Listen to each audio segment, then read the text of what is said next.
65세 노인이 자살을 결심한 순간 TV에서 흘러나온 한국 드라마.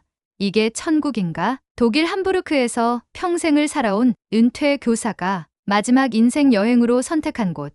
대한민국. 그러나 아무도 몰랐다. 이 여행이 단순한 관광이 아니라 60년 전 한국전쟁의 비밀과 연결되어 있다는 것을. 제 심장이 뛰어요. 마치 집에 돌아온 것처럼. 노인의 심장에 흐르던 알 수 없는 그리움의 정체는 심근경색으로 쓰러진 그가 병원에서 마주한 충격적 진실. 이제 시작하겠습니다. 저는 독일 함부르크에 사는 65세 은퇴 교사 요아임 슈미트입니다. 제 인생은 3년 전 아내 마르타가 세상을 떠난 후 완전히 무너져 내렸습니다. 40년간의 교직 생활, 2아이와 4명의 손주들, 그리고 평온했던 노후 모든 것이 의미를 잃었습니다. 그날 밤 저는 결심했습니다. 이제 더 이상 살아갈 이유가 없다고요. 아내의 사진을 보며 수면제를 준비했습니다. 곧 만나러 갈게, 마르타. 저는 중얼거렸습니다. 그런데 우연히 켜져 있던 텔레비전에서 흘러나온 소리가 저를 멈추게 했습니다. 한국 드라마였습니다. 겨울의 눈물이라는 제목의 드라마였지요.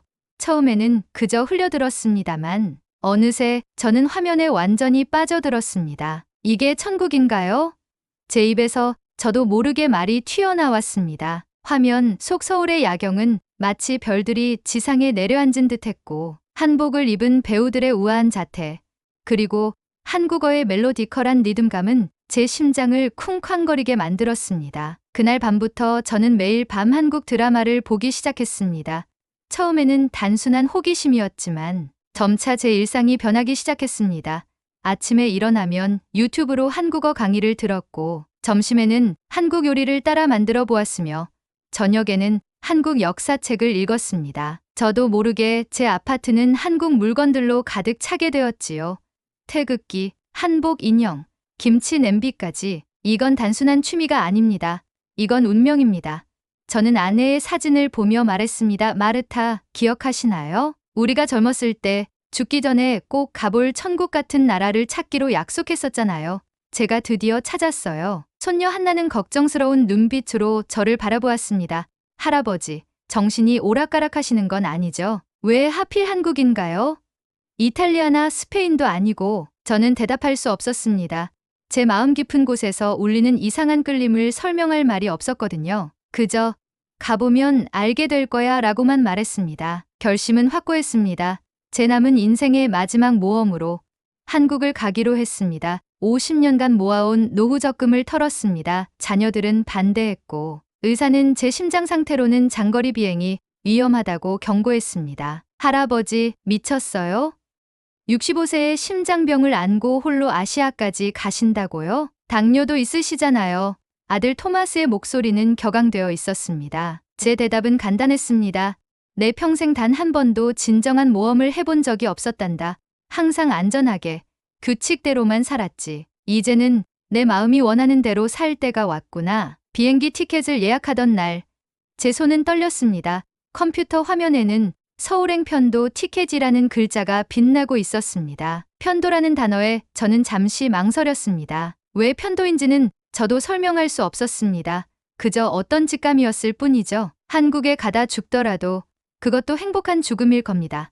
저는 중얼거리며 결제 버튼을 눌렀습니다. 준비는 철저했습니다. 6개월간 매일 2시간씩 한국어를 공부했고, 한국 문화와 예절에 관한 책을 수십 권 읽었습니다. 심지어 태권도 기본 동작까지 유튜브로 배워보았죠.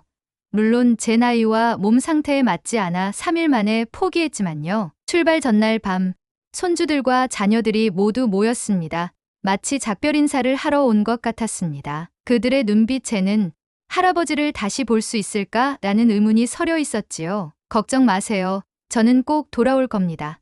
제가 말했지만 제 마음 한구석에서는 다른 목소리가 들렸습니다. 아니, 당신은 돌아오지 않을 거야. 당신의 진정한 여정은 이제 막 시작될 뿐이야. 14시간의 비행 동안 저는 잠들지 못했습니다. 창밖으로 보이는 구름과 별들을 바라보며 이런 생각이 들었습니다. 마르타, 당신은 하늘로 떠났고 저는 지금 하늘을 통해 새로운 세계로 가고 있군요. 우리는 여전히 연결되어 있는 걸까요? 인천공항에 도착했을 때 제 심장은 마치 젊은 시절처럼 빠르게 뛰었습니다. 비행기에서 내리는 순간 알 수 없는 감정이 제 가슴을 꽉 채웠습니다. 마치 오랫동안 떠나 있던 고향에 돌아온 것 같은 묘한 안도감이었습니다. 하지만 동시에 심한 현기증이 몰려왔습니다. 긴 비행과 시차, 그리고 흥분 때문이었겠지요. 저는 공항 로비에서 잠시 의자에 앉아 산소호흡기를 꺼내 들었습니다. 심장약도 서둘러 삼켰습니다. 그때 한 젊은 남성이 제게 다가왔습니다. 괜찮으세요? 도와드릴까요? 그의 영어는 서툴렀지만 그 목소리에 담긴 진심 어린 걱정은 완벽하게 전달되었습니다. 감사합니다. 괜찮습니다. 그저 시차 때문에 제가 대답했습니다. 그런데 그 청년은 그냥 지나가지 않았습니다. 그는 제 짐을 들어주겠다고 제안했고 택시 승강장까지 저를 데려다 주었습니다. 심지어 택시 기사에게 제 호텔 주소를 한국어로 설명해 주기까지 했습니다. 정말 고맙습니다. 제가 인사했을 때 그 청년은 미소를 지으며 말했습니다. 천만에요. 한국에서 좋은 시간 보내세요. 그 짧은 만남이 제게 큰 충격을 주었습니다. 제 고국 독일에서는 낯선 노인을 이렇게 친절하게 대하는 경우가 드물었거든요. 이것이 단지 우연일까? 아니면 한국이 정말 특별한 곳일까? 저는 택시 안에서 생각에 잠겼습니다. 호텔에 체크인하고 잠시 휴식을 취한 후 저는 서울 탐험을 시작했습니다. 제 첫 목적지는 지하철을 타고 명동이었습니다. 역에서 표를 사는 과정이 혼란스러웠지만 놀랍게도 영무원이 영어로 친절하게 도와주었습니다. 지하철 안에서는 더욱 놀라운 일이 벌어졌습니다. 차량이 꽉 차 있었는데 한 고등학생으로 보이는 소녀가 갑자기 자리에서 일어나 저에게 자리를 양보했습니다. 할아버지, 여기 앉으세요. 그녀는 서툰 영어로 말했습니다. 저는 당황했습니다. 독일에서는 상상도 할 수 없는 일이었거든요. 요즘 젊은이들이 노인에게 자리를 양보하는 경우가 거의 없었습니다. 제가 망설이자 그녀는 다시 한번 정중하게 권했습니다. 앉으세요. 괜찮아요. 자리에 앉으면서 제 눈에 뜨거운 것이 고였습니다. 왜 이런 작은 친절에 제가 이토록 감동하는지 스스로도 이해할 수 없었습니다. 그저 제 마음 한구석이 녹아내리는 느낌이 들었습니다. 명동의 복잡한 거리를 걸으며 저는 한국어 실력을 시험해보기로 했습니다. 작은 편의점에 들어가 물건을 사면서 서툰 한국어로 말했습니다. 안녕하세요. 저는 독일에서 왔어요. 이것 얼마인가요? 알바생으로 보이는 젊은이는 제 서툰 한국어에 놀란 듯 했지만 곧 밝게 웃으며 천천히 또박또박 대답해 주었습니다. 3,000원입니다. 독일에서 오셨어요? 와, 대단하세요. 한국어 정말 잘하시네요. 제가 잘한다니요? 저는 몇 마디 겨우 더듬더듬 말했을 뿐인데 하지만 그의 격려에 저는 용기를 얻어 더 많은 한국어를 시도했습니다. 감사합니다. 한국 너무 좋아요. 사람들 친절해요. 그 말을 하는 순간 제 가슴 속에서 무언가가 터지는 듯한 감정이 일었습니다. 저도 모르게 눈물이 흘러내렸고 저는 그 자리에서 참을 수 없는 감정에 휩싸여 소리쳤습니다. 나 한국 사랑해요. 너무너무 사랑해요. 편의점 알바생은 당황했지만 곧 미소를 지으며 제게 작은 초콜릿 하나를 건넸습니다. 서비스예요. 한국에서 좋은 추억 만드세요. 호텔로 돌아오는 길. 저는 스스로에게 물었습니다. 이게 어떻게 가능한 일일까? 하루 만에 이렇게 많은 친절을 경험하다니 이건 분명 우연이 아니야. 마치 내가 마르타와 함께 꿈꿔왔던 그 천국을 찾은 것 같아. 그날 밤 저는 창문을 통해 서울의 빛나는 야경을 바라보며 아내에게 속삭였습니다. 마르타, 제가 찾았어요. 우리가 함께 꿈꾸었던 그 천국을요. 당신이 여기 함께 있었으면 좋았을 텐데. 저는 잠들기 전 다이어리에 이렇게 적었습니다. 오늘은 제 인생에서 가장 놀라운 날이었습니다. 이제 저는 확신합니다. 제가 한국에 끌린 것은 단순한 우연이 아닙니다. 이건 운명입니다. 그리고 이 여정이 저를 어디로 이끌지 저는 기대와 설렘으로 가득 차 있습니다. 다음 날부터 저는 서울의 구석구석을 탐험하기 시작했습니다. 경복궁의 웅장함, 인사동의 전통 공예품, 북촌한옥마을의 고즈넉한 모든 것이 마치 오래된 꿈처럼 익숙하면서도 새로웠습니다. 서울 여행 3일째, 저는 아침 일찍 일어나 호텔 근처 작은 시장을 둘러보기로 했습니다. 독일에서는 모든 가게가 정확히 9시에 문을 열고 18시에 닫습니다. 일요일에는 대부분 문을 닫지요. 그런데 한국은 달랐습니다. 새벽 5시인데도 시장은 이미 활기찼고 많은 가게들이 24시간 영업을 하고 있었습니다. 아이고, 할아버지, 어서 오세요.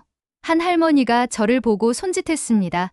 저는 그분이 저를 아는 줄 알고 놀랐습니다. 나중에야 그것이 그저 손님을 부르는 친근한 한국식 인사라는 것을 알게 되었지요. 뭐 드시려고요?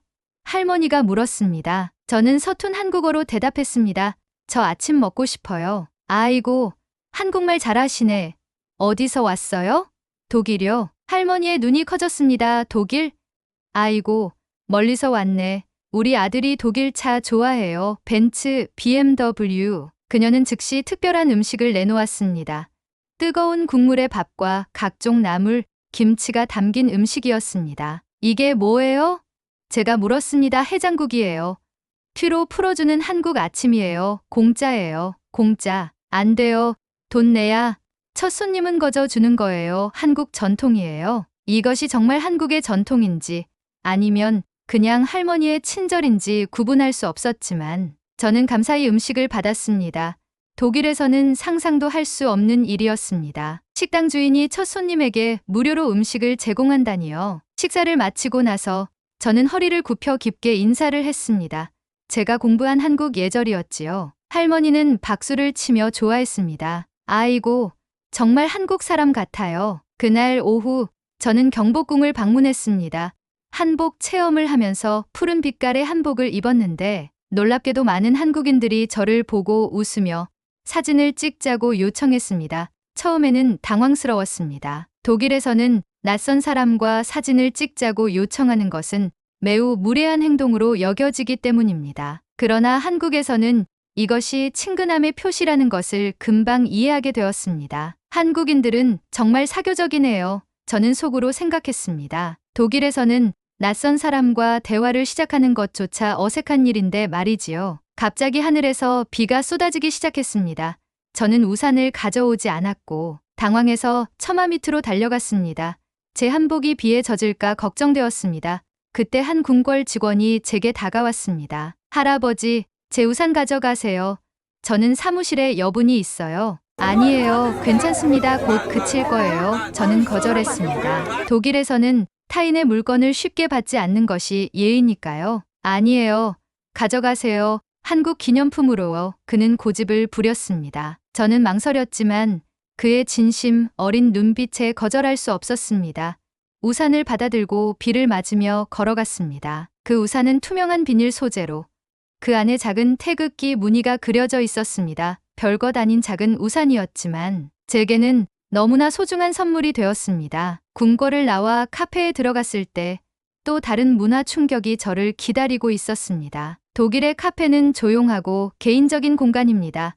각자 자신의 테이블에서 조용히 커피를 마시고 소음을 내는 것은 큰 신뢰로 여겨집니다. 그러나 한국의 카페는 완전히 달랐습니다. 친구들끼리 시끌벅적 대화를 나누고 웃음소리가 가득했으며 심지어 어떤 테이블에서는 생일 축하 노래를 크게 부르고 있었습니다. 이런 모습이 독일에서 있었다면 틀림없이 항의를 받았을 텐데 저는 놀라워하며 뜨거운 녹차를 마셨습니다. 그날 저녁 저는 호텔로 돌아오는 길에 또 다른 한국적 경험을 했습니다. 지하철에서 두 젊은이가 노인에게 자리를 양보하는 것을 보았습니다. 그들은 자연스럽게 아무런 망설임 없이 그렇게 했습니다. 독일에서는 젊은이들이 종종 노인들 앞에서 자리를 비워주지 않거나 비워준다 해도 마지못해 하는 경우가 많았습니다. 한국에서는 노인 공경이 생활 속에 자연스럽게 녹아있구나 저는 감탄했습니다. 호텔 침대에 누워 저는 그날의 경험을 정리했습니다. 한국과 독일, 얼마나 다른 세계인가. 독일은 질서와 규칙, 정확성과 개인 공간을 중시합니다. 반면 한국은 인간관계, 공동체 의식을 우선시하는 것 같아요. 독일에서는 낯선 사람과 거리를 두는 것이 예의지만 한국에서는 낯선 사람에게도 마음을 열고 친절을 베푸는 것이 일상인 듯합니다. 다음 날 명동에서 쇼핑을 하던 중 저는 또 다른 문화적 차이를 경험했습니다. 한 옷가게에 들어갔을 때 점원들이 일제히 어서 오세요 라고 큰 소리로 인사했습니다. 처음에는 저를 특별히 환영하는 줄 알았지만 모든 손님에게 그렇게 한다는 것을 알게 되었습니다. 독일 가게에서는 점원들이 대부분 조용히 고개를 끄덕이는 정도로 인사하는 것과는 완전히 달랐지요. 옷을 구경하는 동안 점원이 계속 제 옆에서 따라다니며 도움을 제안했습니다. 처음에는 불편했습니다. 독일에서는 손님이 도움을 요청할 때까지 혼자 둡니다. 그러나 곧 이것이 한국의 서비스 문화라는 것을 이해하게 되었습니다. 갑자기 쇼핑 중에 심한 현기증이 몰려왔습니다. 저는 벽에 기대어 심장약을 찾았지만 호텔에 두고 온 것을 깨달았습니다. 숨이 가빠지고 가슴이 조여드는 느낌이 들었습니다. 괜찮으세요? 옆 가게 주인이 영어로 물었습니다. 제 약이 호텔에. 저는 간신히 말했습니다. 그 가게 주인은 즉시 자신의 가게 문을 닫았습니다. 제가 호텔까지 모셔다 드릴게요. 제 차가 바로 여기 있어요. 저는 놀랐습니다. 가게는요? 손님들은요? 괜찮아요. 사람이 더 중요하죠. 이 말이 저를 충격에 빠뜨렸습니다. 독일에서는 비즈니스가 우선입니다. 가게 문을 닫고 손님을 돕기 위해 개인 차량으로 낯선 외국인을 데려다 준다는 것은 상상할 수 없는 일이었습니다. 그는 저를 자신의 차에 태워 호텔까지 데려다 주었고 심지어 제 방까지 함께 올라와 약을 찾는 것을 도와주었습니다. 약을 먹고 조금 안정된 후 저는 그에게 감사의 말을 전했습니다. 왜 낯선 사람에게 이렇게까지 친절하신 거죠? 그는 미소를 지으며 대답했습니다. 사실 저도 젊었을 때 독일에서 일했거든요. 뮌헨에서 3년 동안요. 그때 독일 사람들이 많이 도와줬어요. 이건 그냥 갚는 거예요. 뮌헨이요? 저는 함부르크 사람인데요. 저는 놀라서 말했습니다. 그래도 같은 독일이잖아요. 그는 웃으며 말했습니다. 인연이라는 게 참 신기한 것 같아요. 언젠가 독일인을 도울 수 있으면 좋겠다고 생각했는데 이렇게 만나다니. 그날 저녁 저는 한강공원을 방문했습니다. 독일의 공원은 되게 조용하고 사람들은 각자의 공간을 존중합니다. 그러나 한강공원은 완전히 달랐습니다. 가족들이 돗자리를 펴고 음식을 나누어 먹고 연인들이 자전거를 타며 친구들이 맥주를 마시며 웃고 떠들었습니다. 마치 거대한 야외 파티장 같았습니다. 저는 혼자 벤치에 앉아 편의점에서 산 김밥을 먹고 있었습니다. 처음 먹어보는 김밥의 맛에 감탄하며 조용히 한강을 바라보고 있었습니다. 그때 한 중년 부부가 제게 다가왔습니다. 혼자 드시나요? 저희와 함께 드실래요? 저는 처음에 잘못 들었나 싶어 되물었습니다. 저요? 네. 할아버지, 저희 가족이랑 같이 드세요. 저기 돗자리 펴놨어요. 독일에서는 낯선 사람에게 이런 제안을 하는 것은 매우 이상한 일입니다. 그런 제안을 받는다면 아마도 거절했을 것입니다. 그러나 이미 저는 한국의 따뜻한 인정의 마음이 열려 있었습니다. 저는 그들의 친절한 제안에 어리둥절했지만 거절할 수 없었습니다. 그들을 따라 돗자리로 가자. 그곳에는 그들의 가족들이 음식을 나누어 먹고 있었습니다. 독일에서 오셨어요? 와, 대단하세요. 한 젊은 여성이 말했습니다. 그들은 저에게 김치, 불고기, 떡볶이를 나누어 주었고 소주라는 술도 한 잔 권했습니다. 처음 마셔보는 맛이었지만 이상하게도 제 마음을 따뜻하게 데워주는 느낌이었습니다. 독일 음식과 정말 다르네요. 제가 말했습니다. 독일은 감자, 소시지, 맥주가 주요 음식인데 한국 음식은 색깔도 다양하고 맛도 복잡해요. 한국 음식이 입에 맞으세요? 중년 남성이 물었습니다. 네. 맵지만 중독성이 있어요.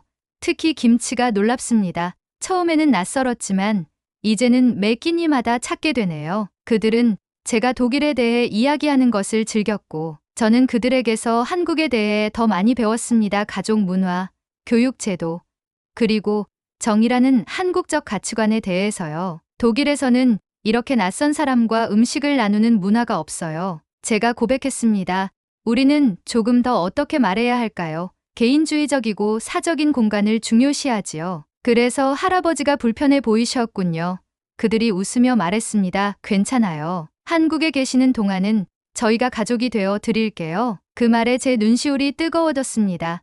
제가 한국에 와서 가장 크게 느낀 것은 바로 이것이었습니다. 독일의 효율성과 정확성, 개인의 자유를 존중하는 문화도 좋지만 한국의 따뜻한 인간미와 공동체 의식, 낯선 이에게도 베푸는 정칭의 문화는 제 마음을 완전히 사로잡았습니다. 왜 이렇게 낯선 사람에게 친절하신 거죠?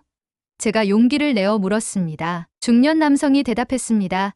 사실은 제가 특별한 이유가 있습니다. 네, 제 아버지가 한국전쟁 당시 독일 의료진에게 목숨을 구해받았어요. 그때 이후로 우리 가족은 독일 사람들에게 항상 감사하는 마음을 갖고 있습니다. 한국전쟁의 독일 의료진이요? 네, 서독에서 의료지원단을 보냈었죠.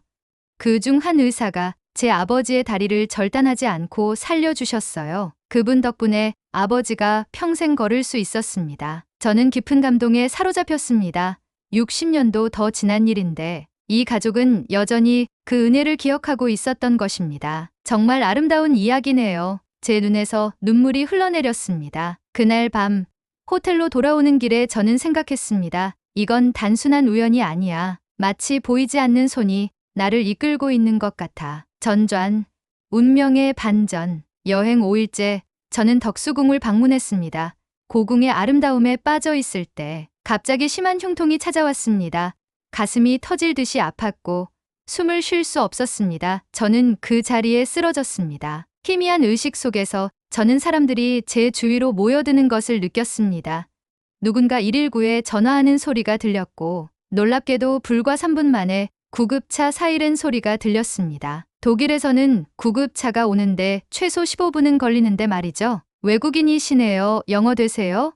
응급 구조대원이 저에게 물었습니다. 네, 독일 사람. 저는 간신히 대답했습니다. 괜찮으세요? 지금 심장에 문제가 있는 것 같습니다. 병원으로 바로 모시겠습니다. 들리시면 눈을 깜빡여 보세요. 저는 간신히 눈을 깜빡였습니다. 다행이네요. 곧 병원에 도착할 거예요. 걱정 마세요. 구급차 안에서 구조대원들은 놀라운 신속함과 전문성으로 저를 살폈습니다.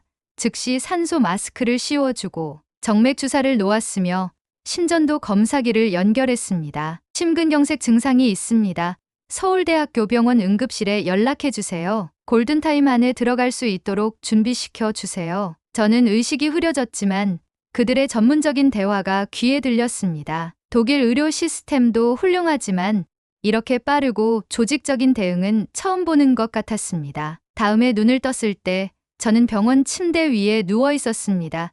주변에는 최첨단 의료 장비들이 빼곡히 있었고 모니터에는 제 생체 신호가 표시되고 있었습니다.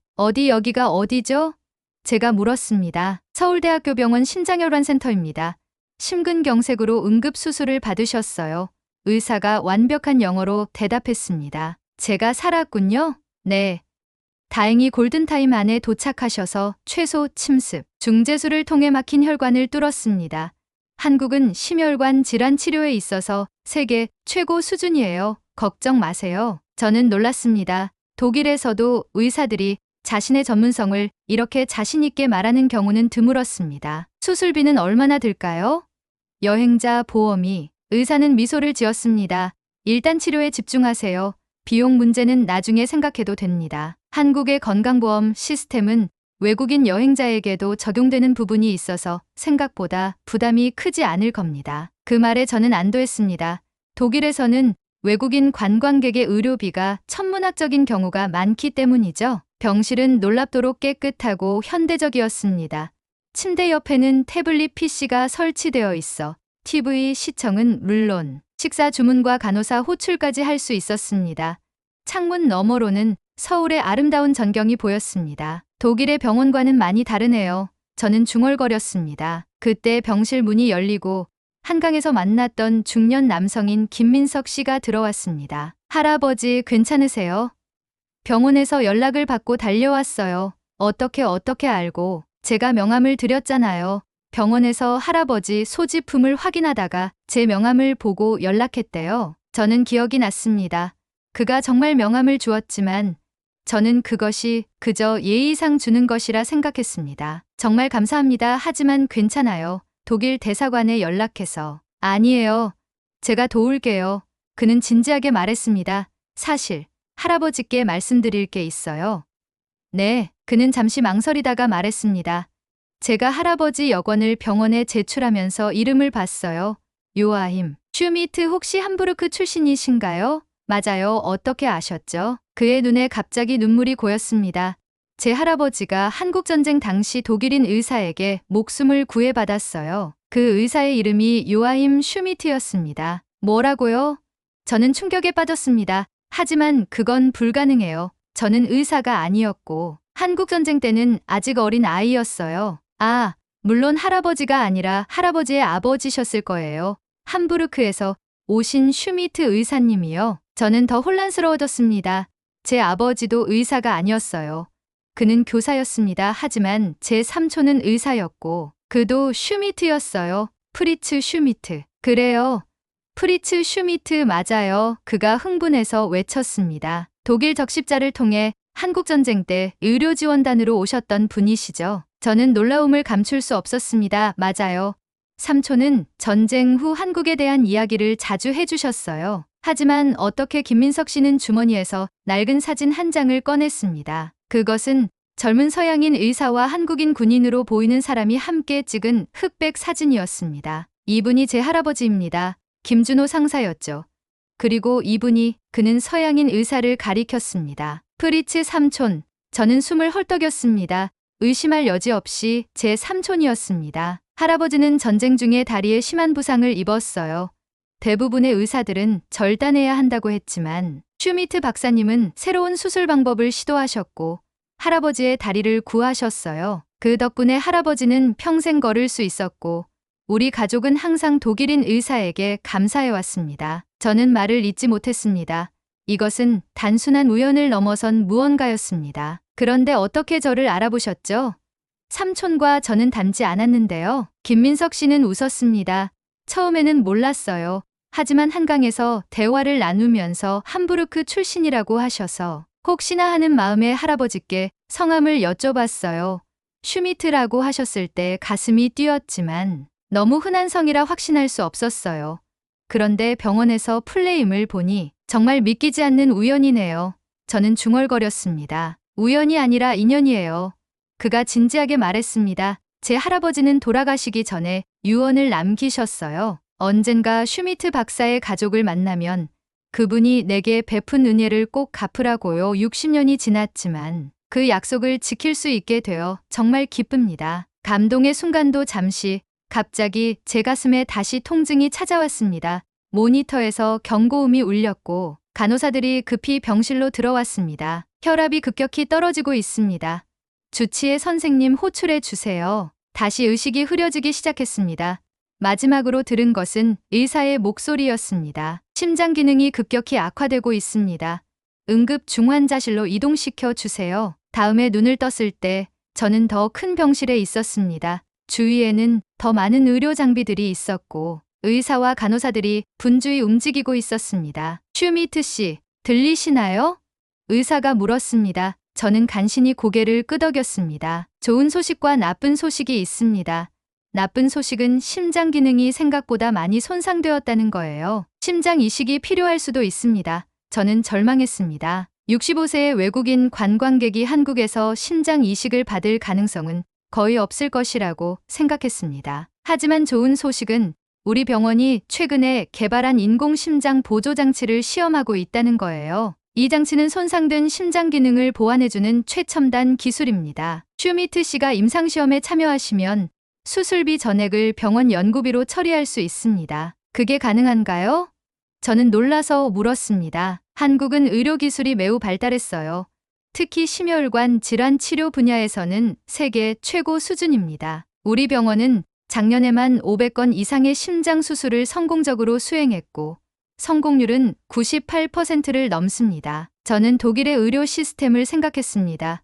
분명 우수하지만 이렇게 빠른 결정과 첨단 기술의 적용은 쉽지 않았을 것입니다. 독일에서는 새로운 의료 기술이 승인되기까지 몇 년이 걸리는 경우가 많았으니까요. 생각할 시간이 필요하세요?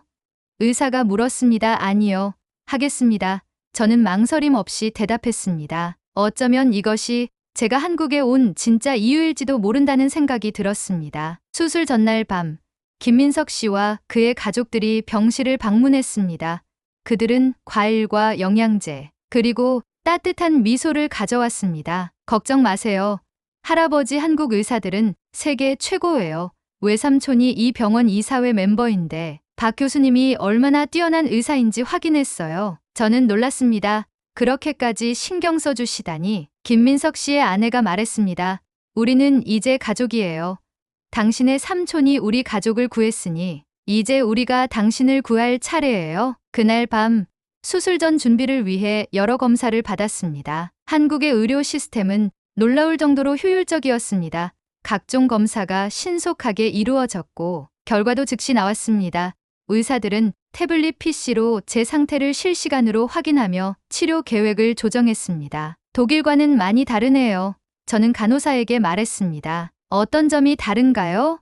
그녀가 물었습니다. 독일은 의료 시스템이 뛰어나지만 디지털화가 이렇게 진행되지는 않았어요. 그리고 의사를 만나려면 예약 후 몇 주를 기다려야 하는 경우도 많고요. 간호사는 미소를 지었습니다. 한국은 의료 서비스의 신속함과 접근성을 매우 중요하게 생각해요. 국민 대부분이 건강보험에 가입되어 있고 첨단 의료 기술 개발에도 많은 투자를 하고 있죠. 수술 당일 아침, 저는 이상하게도 두렵지 않았습니다. 오히려 평온함이 찾아왔습니다. 마치 이 모든 것이 예정된 운명처럼 느껴졌기 때문이었을까요? 수술실로 이동하기 전 박 교수가 병실을 방문했습니다. 슈미트 씨, 걱정 마세요. 우리는 이 수술을 수백 번 해왔습니다. 그리고 그는 잠시 망설이다가 말을 이었습니다. 사실 저도 개인적인 이유가 있습니다. 제 스승이 독일에서 심장학을 공부하셨거든요. 독일 의학의 은혜를 갚는 마음으로 최선을 다하겠습니다. 수술실은 마치 우주선 내부처럼 첨단 장비로 가득했습니다.